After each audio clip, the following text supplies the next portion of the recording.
우선 변제 효력이라고 되는 이런 지금 안 보셔도 되고요. 487페이지 저당권 실행도 지금 뭐 굳이 안 보셔도 됩니다. 483페이지로 가봅니다. 저당권과 용익관계라고 해서요.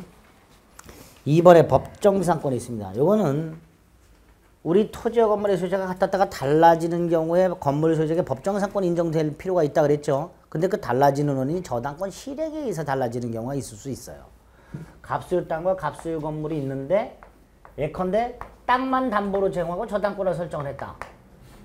근데 돈을 안 갚았다. 그래서 이게 경매가 됐다. 토지 저당권에는 건물에는 미치지 않으니까 땅만 경매가 된단 말이에요. 그럼 땅만 병소유로 넘어갔어요. 토지와 건물의 소유가 달라졌죠. 이럴 때 건물 소유자에게 법정상권을 인정해 줄 필요가 생겨요. 그래서 366조에서 토지와 건물이 존재하고 동일한 소유자인 상태에서 저당권이 설정이 되고 나중에 그 저당권이 실행됨으로써 토지와 건물의 소유가 달라지게 되었을 때 건물 소유자에게 법정상권을 인정하는 그런 조문을 두고 있게 됩니다. 당연히 요건이 토지와 건물이 존재하고 동일한 소유자인 상태에서 그 다음에 저당권이 설정이 돼야 돼요. 그러니까 나대지에 저당권이 먼저 설정이 되고 그 다음에 건물이 지어졌어요. 이때는 나중에 저당권이 실행되었다 하더라도 법정상권이 인정될 리가 없겠죠. 근데 이럴 때를 대비해서 일괄경매권이라는 게 따로 있어요. 그래서 법정상권과 366조, 365조 일괄경매권은 여기 서로 보완적인 관계에 있습니다. 보완적인 관계. 어쨌든 법정상권은 그런 의미가 있다.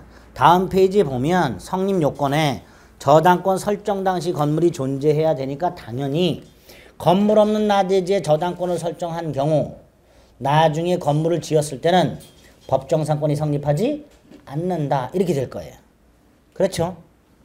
두 번째로 오른쪽에 나를 보면 저당권 설정 당시에 토지 건물이 동일인 소유에 속해야 돼. 언제? 설정 당시에. 그럼 이런 경우를 생각을 해볼게요. 이게 첫 번째 요건이에요. 토지와 건물이 존재해야 돼요. 두 번째로 동일해야 돼. 설정 당시에 동일해야 돼요. 이런 경우가 있었어요. 갑소유 땅, 갑소유 건물이 있고 저당권이 떡하니 설정됐어요. 설정 당시에 동일하죠. 같은 상태에서 저당권이 설정이 됐어요. 그런데 요게 실행이 되기 전에 요 저당권이 실행이 되기 전에 건물만 병한테 넘어갔어요. 건물만. 그럴 수도 있죠. 그래 안 그래요? 네. 왜 건물만 넘어갔나 이런 거 생각하면 안 돼요. 넘어갔어. 이때 그 다음에 이게 실행이 됐어요. 그래서 이게 정한테 넘어갔어요. 이럴 때 건물 소유자가 누구예요? 건물 소유자가 누구예요? 지금 이 그림에서. 병이죠. 이 병에게 366조 법정상권이 인정되냐의 문제가 생겼어요. 근데 우리 판례 인정된다라는 거예요. 왜? 설정 당시에만 같으면 된다라는 거예요. 366조 법정상권은 토지와 건물의 소유자가 같아야 되는데 언제 같으면 된다? 저당권이 설정될 때만. 그러니까 저당권이 실행이 될 때 이때는 토지와 건물의 소유자가 달라도 건물 소유자에게 뭐가 인정된다? 366조 법정상권 인정된다라는 거예요. 그게 오른쪽 나에 있는 거예요. 저당권 설정 당시 토지와 건물이 동일인 소유일 것. 언제? 설정 당시에. 설정 당시에. 그러면 저당권이 법정상권이 인정된다는 거예요. 다음 페이지 보세요. 동그라미 3번에 보면 저당권 설정 당시의 소유자가 동일했다면 그 어느 한쪽이 설령 제3자에게 넘어가서 소유자가 다르게 되었다 하더라도 그 상태에서 저당권이 실행되었을 때 건물 소유자에게 뭐가 인정될 수 있다?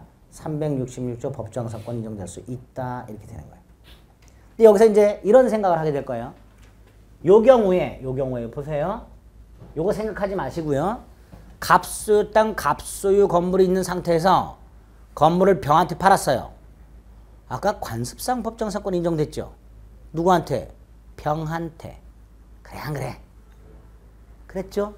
토지와 건물의 소유자가 같았다가 매매 기타 사유로 달라지게 됐고 당사자 간의 관습상 법정상 성립을 배제하는 특약이 없다면 건물 소유자에게 관습상 법정상권이 인정된다 그랬어요. 그럼 이거 저당권 생각하지 말고 갑소유 땅, 갑소유 건물이 있었는데 갑이 건물만 병한테 팔았어요. 이 병은 일단 뭐를 취득해요? 땅에 대해서. 관습상 법정상권을 취득하겠죠. 예? 근데 나중에 이런 상태에서 정액의 땅이 넘어가면 얘한테 뭐가 또 생겨요?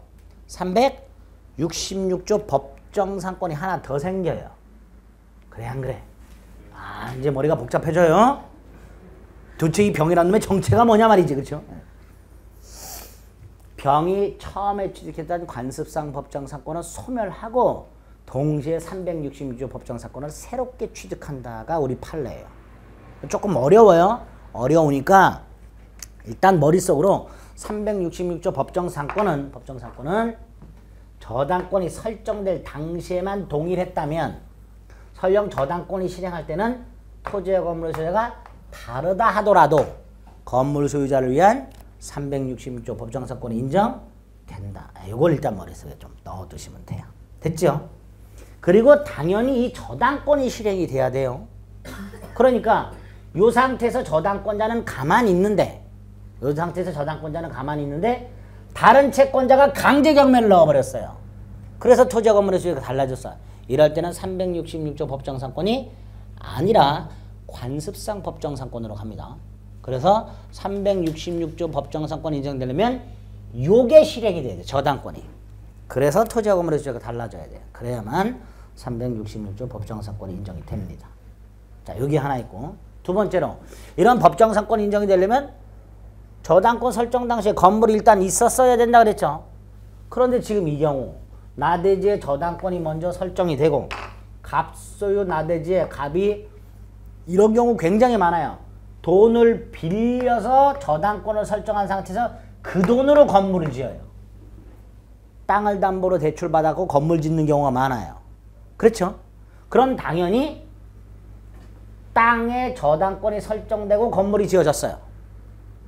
얘가 돈을 못 갚으면 얘가 이 저당권을 실행을 하겠죠. 그렇죠? 그러면 토지와 건물의 소유자가 달라지죠. 이때 건물 소유자에게 366조 법정상권 인정이 되는가? 된다 안 된다? 안 된다. 안 된다. 왜? 저당권이 설정될 당시에 건물이 없었다 말이죠. 법정상권 인정이 안 돼요. 그럼 이거 건물 새로 지었는데 철거되죠? 철거돼요. 실제로 철거돼요. 철거되는 거 봤어 제가. 봤어요. 멀쩡한 건물 철거되는 걸. 법정상권 인정이 안 돼서. 여러분들은 아직 보신 적 없죠? 전 봤어. 철거되는 거. 홍대 근처에 이렇게 지나가다 보니까 법정상권 분쟁 중이라는 플랜카드가 써붙었던 건물이 있었는데 얼마 지나니까 철거가 됐어. 딱 이런 상황이에요. 제가 볼 때는. 이럴 때 이 건물 철거를 막기 위해서 이 토지 저당권자가 토지만이 아니라 건물까지도 경매할 권리가 있어요. 그걸 365조 토지 저당권자의 건물 일괄 경매권 이렇게 부릅니다. 건물 철거를 막기 위해서 법정상권이 인정이 안 되기 때문에 이런 권리를 보충적으로 인정해 줍니다. 토지를 목적으로 하는 저당권이 설정된 후에 설정자 갑이 건물을 지었을 때 토지 저당권자는 토지만 경매할 수도 있으나 토지와 함께 건물도 경매를 청구할 수 있다. 단 이 항이 뭐라고 돼 있어요? 건물 경매 대가로부터는 우선 면제를 받을 수가 없다. 그럼 이 토지 저당권자는 괜히 건물까지 경매를 이유가 없는 거죠. 그래서 이건 권리이지 의무가 아니다. 권리이지 의무가 아닙니다. 이런 게 일괄 경매권이다. 밑에 요건 간단히 봅니다. 저당권 설정 당시에 건물이 없어야 되고요. 다음 페이지 건물이 지어져야 돼. 건물이 지어지는데 조문에서는 갑이 지어야 된다라고 돼 있어요. 근데 우리 판례는 갑이 지었든 다른 사람이 지었든 나중에 얘가 저당권을 실행할 때 봤더니 이게 갑소유가 되어 있더라 이런. 동일한 소유자이더라 말이야. 실행할 때. 그렇게 실행할 때만 동일한 소유자이기만 하면 일괄 경매가 가능하다. 3번 토지 저당권자는 반드시 건물까지 같이 일괄 경매해야 될 의무가 있냐? 아니다. 토지만 경매할 수도 있고 토지 건물을 일괄 경매할 수도 있다. 만약에 토지 저당권자가 건물까지 일괄 경매하게 되면 두 가지 효과. 경매법원은 이 두 개를 반드시 동일인에게 경락 허가를 해야 돼요. 그래야 건물 철거를 막게 되니까. 또 하나 좀 전에 보셨지만 토지 저당권자는 건물 경매 대가로부터는 우선 면제를 받을 수 없다. 없다. 이게 일괄경매가 됩니다. 이게 저당권으로 해서 두 번째로 나오는 거예요. 365조, 366조. 그 다음에 오른쪽 489페이지에 보면 제3취득자의 지위가 있는데 이것도 이해를 잘 못하시는 분들이 계세요. 간단히 개념만 좀 생각을 해볼게요. 갑수 땅이 있어요. 이게 한 5억의 가치가 있어요. 근데 갑이 3억을 빌리고요. 을의 이름으로 저당권을 떡 설정을 해줬어요. 이 상태에서 병이 땅을 사요. 자, 병. 매매대금을 5억으로 정했을 때 갑에게 5억을 다 줄까요? 2억만 주고 3억을 인수할까요? 잘 생각해 보세요. 병이 이 땅을 산다.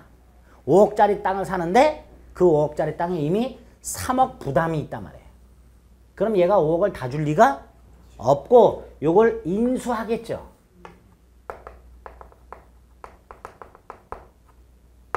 그런데 이거 예외적인 거예요. 보통은 이렇게 하는데요. 이게 원칙이 아니에요. 왜 원칙이 아닐까요? 채무를 인수하게 되면 얘가 채무자죠. 얘 입장에서는 황당해요. 얘는 갑을 믿고 돈을 빌려준 거예요. 근데 엉뚱하게 모르는 놈이 떡하니 채무를 인수해서 지가 채무자래. 자기가 갖겠대. 을의 입장에서는 황당한 거예요. 그래서 원래는 인수를 안 하는 게 원칙이에요. 은행도요. 담보대출 받은 아파트를 팔잖아요. 그러면 이렇게 채무를 인수했을 때 매수인이 은행 가서 꼭 은행 동의를 받아야 돼요. 은행은 그 아파트를 매수한 사람 신용조사를 쫙 합니다. 무슨 말인지 아시죠? 함부로 채무 인수하는 게 아니에요. 채권자 입장에서 황당한 거야. 나는 갑을 믿고 돈을 빌려줬는데 왜 지들 멋대로 채무자를 받고. 여러분들이 채권자라고 한번 생각해 보세요. 나는 얘를 믿고 돈을 빌려줬는데 지들끼리 합해서 채무자를 바꿔놨어. 채권자 입장에서 황당하게 짝이 없는 거예요. 그러니까 예외적인 거예요. 원래는 인수하지 않는 게 원칙이에요. 얘가 5억을 다 주는 게 원칙이에요. 그리고 얘가 갚는 게 원칙이에요. 그렇죠? 그 원칙을 지킨 사람이 제3취득자예요. 저당부동산 제3취득자. 저당권에 의해서 담보되는 부동산에 대해 그 채무를 인수하지 아니한 채 저당부동산의 소유권, 지상권, 전세권 따위를 취득한 사람. 소유권을 취득한 사람을 생각하시면 돼요. 그런 사람을 저당부동산 제3취득자라고 합니다. 쉽게 말하면 원칙을 지킨 사람이에요. 그런데 갑이 돈을 안 갖고 발라버렸어. 5억 다 받고. 그럼 얘는 어때요? 황당하지요. 그럼 얘는 어때요? 그게 뭔 상관이야? 경매하겠죠. 그럼 얘는 뭘 상실하게 돼? 소유권. 그래서 원칙을 지켰으나 배신을 당해서 소유권을 상실하게 된 이 제3자. 얘를 어떻게 보호할까? 그게 제3취득자의 지위예요. 현실적으로는 별로 나타나지 않는 그런 현상입니다. 현실적으로는 인수 다 해버려요. 보통은. 그런데 이런 경우가 있을 수 있기 때문에 이런 제3취득자를 어떻게 보호할 것인가의 문제가 생깁니다. 첫째가 얘는 경락받을 수 있어요. 원래 자기 물건은 자기가 경락을 못 받아요. 근데 얘는 받을 수 있도록 되어 있습니다. 그래서 경매인이 될 수 있다라고 되어 있습니다. 이 경매인이 될 수 있다는 건 자기 물건이지만 낙찰받을 수 있다 이런 뜻입니다. 또 하나가요. 얘 채무 인수 안 했죠. 그러니까 얘는 변제할 의무가 있어요, 없어요? 없죠. 대신 변제권이 있어요. 변제할 권리가 있는 거예요. 얘가 변제할 권리가 있다면 얘는 변제를 받아야 될 의무가 있어요. 당연히 받겠죠. 굳이 그걸 의무로 할 이유가 없죠. 아니에요. 의무로 해놔야 돼요. 왜냐하면 얘가 변제할 때 360조가 적용돼요. 360조 중에 연체이자 1년분만 적용이 돼요. 얘가 만약에 3년을 연체했어요. 연체이자가 세겠죠. 그런데 얘는 뭐만 갚으면 돼? 1년분만 갚으면 돼요. 받을 리가 없을 거 아니에요, 얘가. 그래, 안 그래요?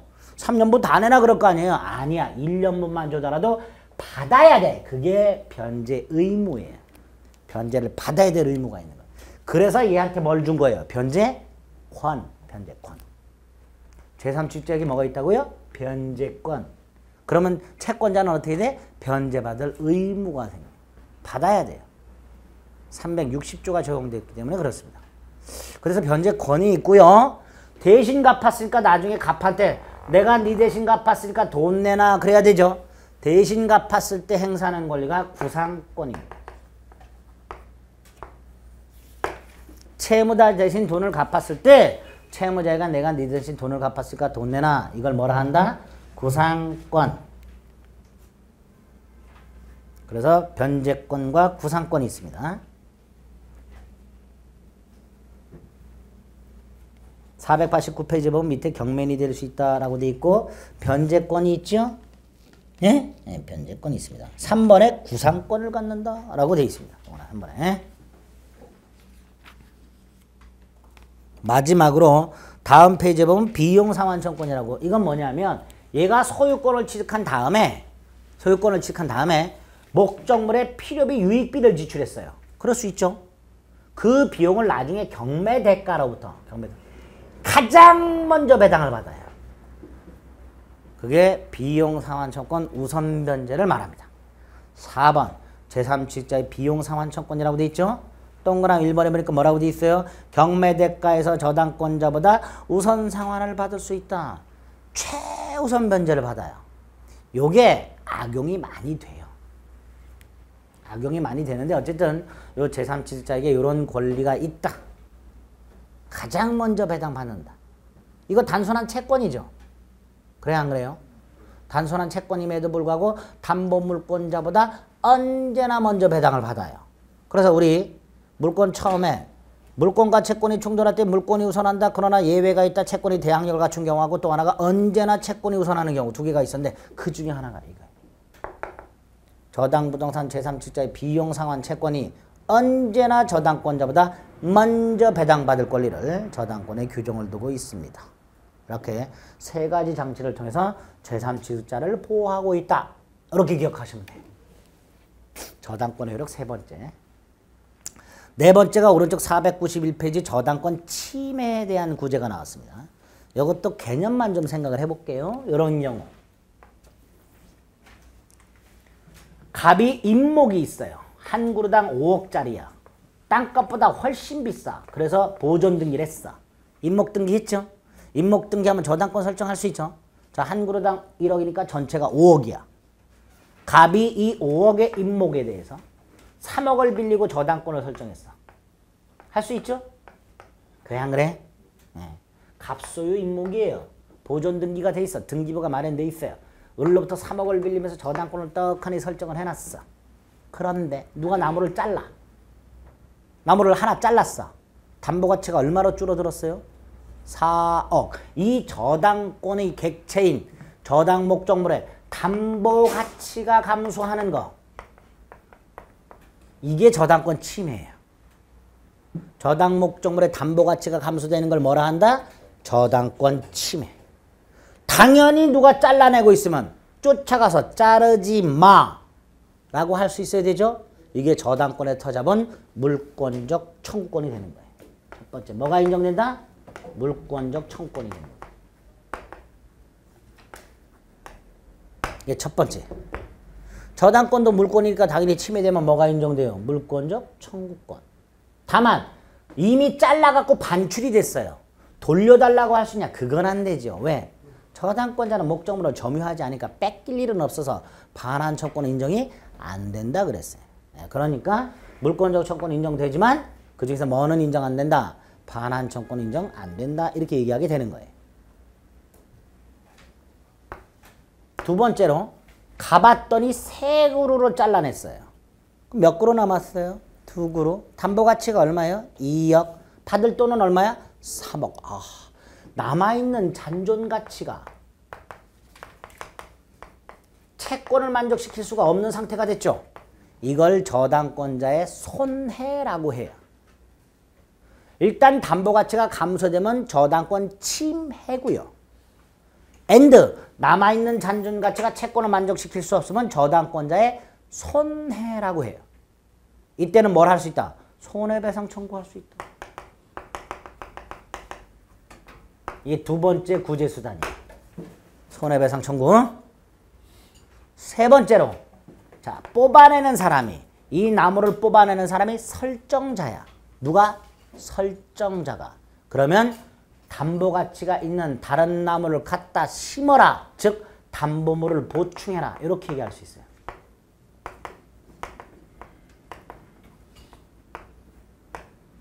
이 담보물 보충 청구는 다른 것들은 요거는 불강력적 침해도 되고요.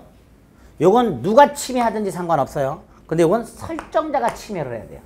누가 침해해야 된다고요? 설정자. 그럴 때는 담보물을 보충하라고 할 수 있어요. 마지막으로 뽑아내고 있는 게 채무자야. 채무자. 채무자가 뽑아냈다면 채무자가 담보를 손상시킨 거죠. 네?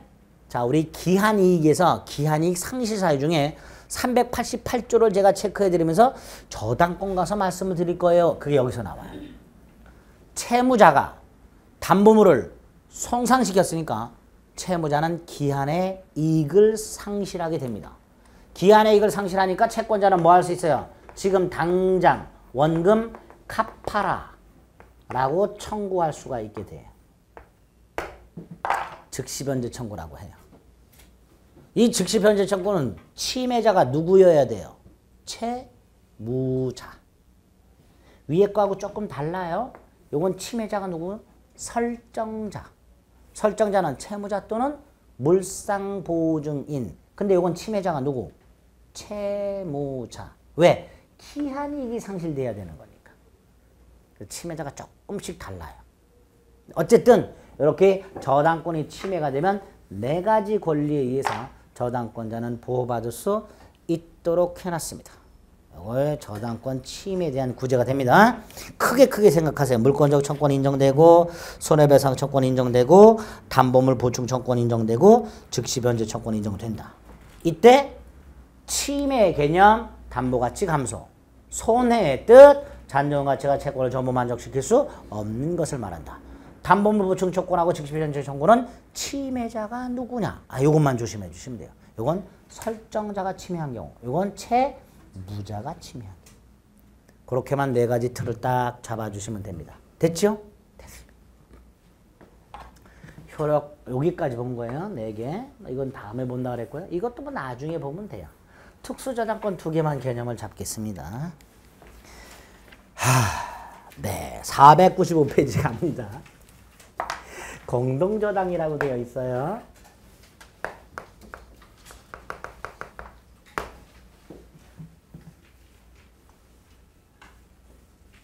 갑이요, 땅하고 건물을 갖고 있는데요. 이 땅은 9억이고요. 건물은 6억이에요. 을이 돈을 빌려줘요. 예컨대 한 12억을 빌려줘요. 땅만 담보로 잡으면 안 되죠. 건물만 담보로 잡아도 안 되죠. 결국 땅하고 건물을 다 담보로 잡고 각각 저당권을 설정할 거예요. 이렇게. 그럼 이렇게 말할 수 있어요.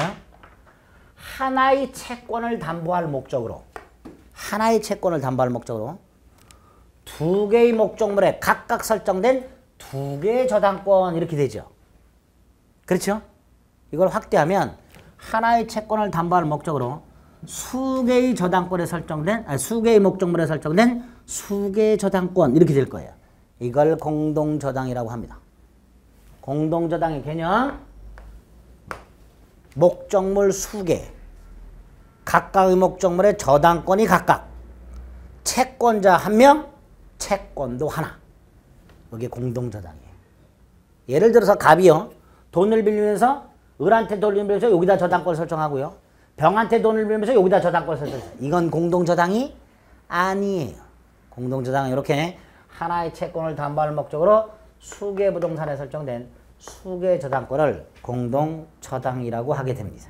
개념을 정확하게 잡으셔야 돼요. 밑에 개념이 나와 있어요. 공동저당이란. 자, 이런 공동저당은 당연히 돈 빌리는 계약과 공동저당권 설정 계약을 맺어야 되겠죠.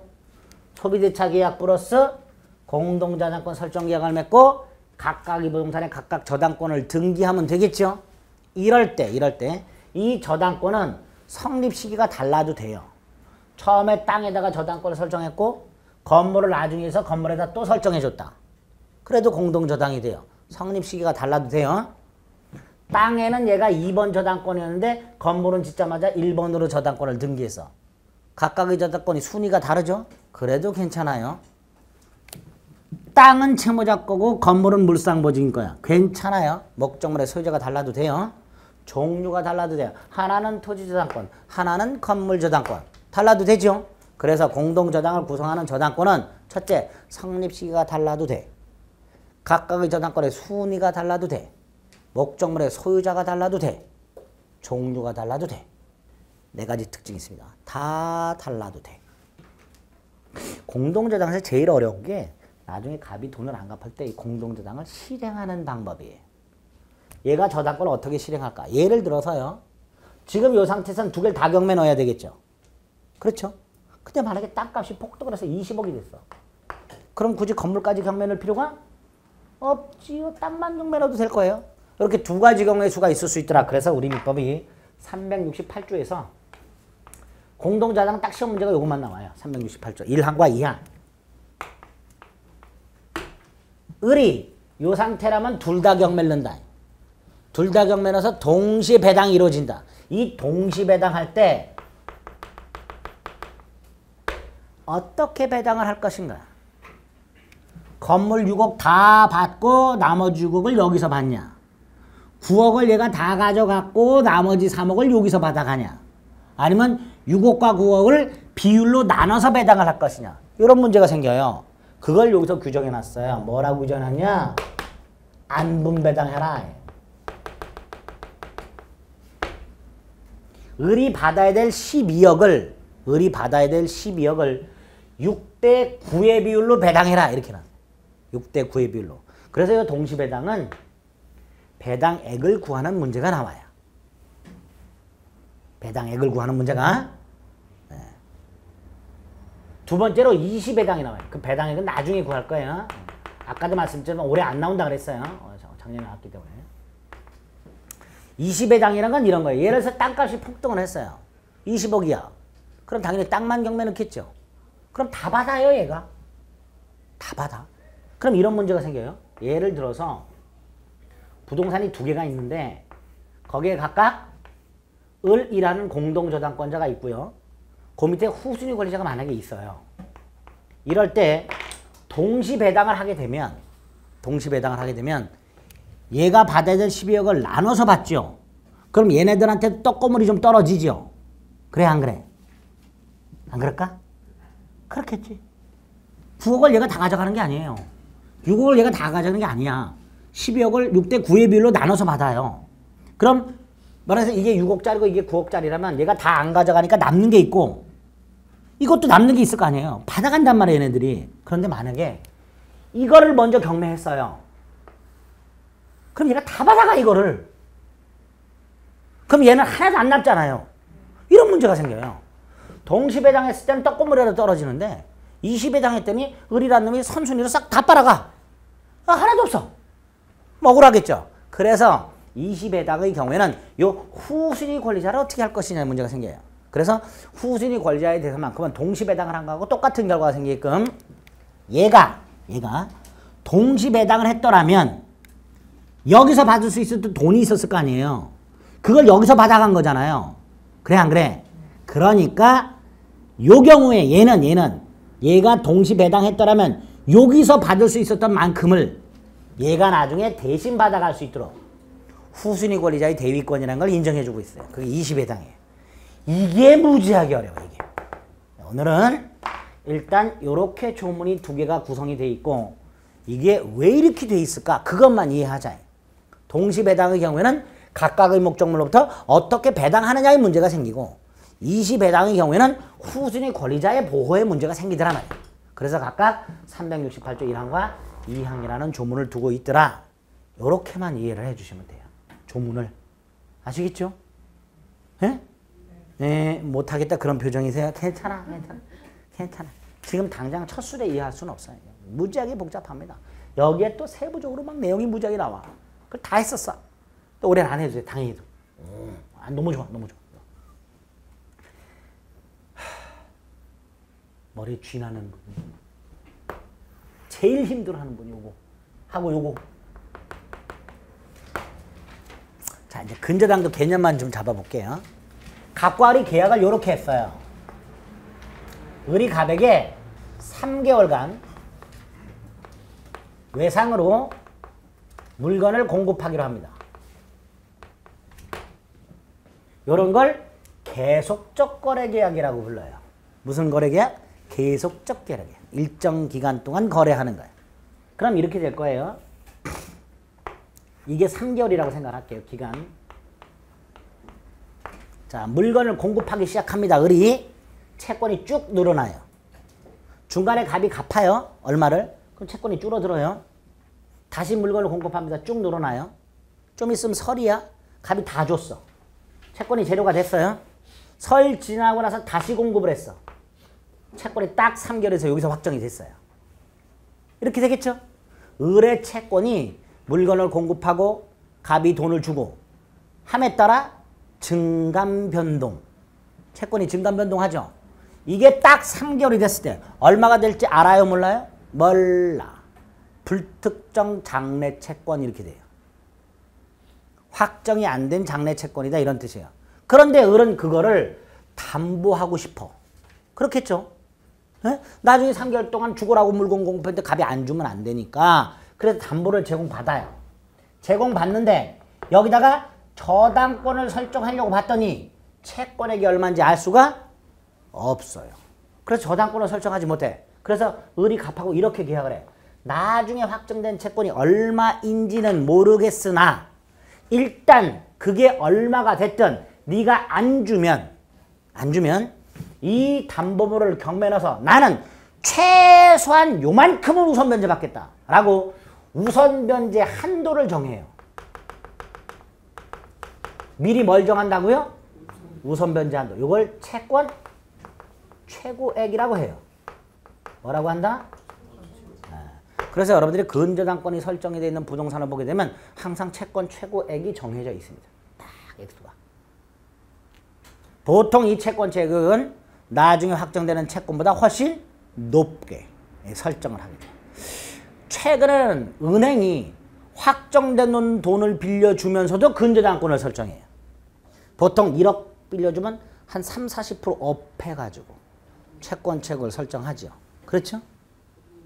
한 10억 빌려주면 한 7, 8억을 채권 최고로 정하나 막 그럴 거예요. 제가 정확하게 비율은 제가 모르겠는데 하여튼 그렇게 정해요. 그게 채권 최고액. 이 채권 최고액을 채권액이라고 생각하셔서는 안 돼요. 이거보다 보통 채권액은 더 낮아요. 어쨌든 이렇게 미리 우선변제 한도를 정해서 저당권을 설정하게 됩니다. 그거를 근저당권이라고 해요. 자, 그럼 개념을 합쳐볼게요.